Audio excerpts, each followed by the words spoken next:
పంట పొలాల్లో మోటార్లు చోరీ ఆందోళనలో రైతులు. డెల్టా ప్రాంతమైన కోవూరు నియోజకవర్గంలో చాలా మంది రైతులు లిఫ్ట్ ఇరిగేషన్ పై ఆధారపడి పంటను సాగు చేస్తున్నారు. అయితే ఇందుకు తమ పొలాలకు వేల రూపాయలు వెచ్చించి మోటార్లను ఏర్పాటు చేసుకున్నారు.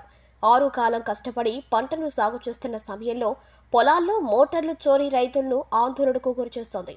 విడవలూరు మండలం దంపూరు పంచాయతీలో వరుస మోటార్ల దొంగతనం రైతులను కుదిపేస్తోంది.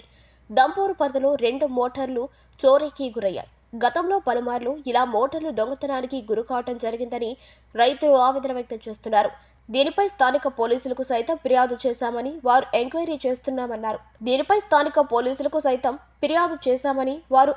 చేస్తామని అన్నారు. వారు సరిగా స్పందించి మోటార్ల దొంగతనాలను అరికట్టాలని స్థానిక రైతులు కోరుతున్నారు. పంట చేతికి వచ్చే టైంలో మోటార్లు దొంగతనానికి గురి కావడంతో పొలాలు ఎండిపోతున్నాయని వారిని ఆదుకోవాలని ఆవేదన వ్యక్తం చేశారు.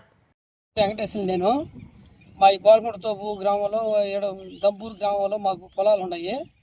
మా గ్రామం ముడుకుండేది ఏటవతల ఆ గ్రామంలో మేము ఉండేది కాపురం ఉండేది నివసించేది. ఏడ ముడుకు మా పొలాల నుండి మొగతాగా చేసుకుంటున్నాము. గత 10 సంవత్సరాల నుంచి చేస్తున్నాము. ఈరోజు అంతకుముందు ఒక 2 నెలలప్పుడు మోటార్లు పోయినాయి. మోటార్లు పోయినప్పుడు అప్పుడేం కంప్లైంట్ ఇవ్వలేదు. మళ్ళీ పోయిన తర్వాత ఈరోజు మళ్ళీ కంప్లైంట్ ఇచ్చాము. పోయి ఎస్ఐ గారికి పోయి చెప్పి 7వ తేదీ రాత్రి పోయింది. 8వ తేదీ పోయి కంప్లైంట్ ఇచ్చాము. కంప్లైంట్ ఇచ్చిన తర్వాత ఎస్ఐ గారితో మాట్లాడి అన్నీ చేసి వచ్చాము. ఎంక్వైరీకి వస్తున్నాడు.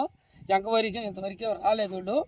కానీ ఎస్ఐ గారు దయవించి మా యందు మా మోటార్లు ఈ విధంగా మళ్ళీ జరగకుండా మాకు ఇది చేయాల్సిందిగా కోరుచున్నాము.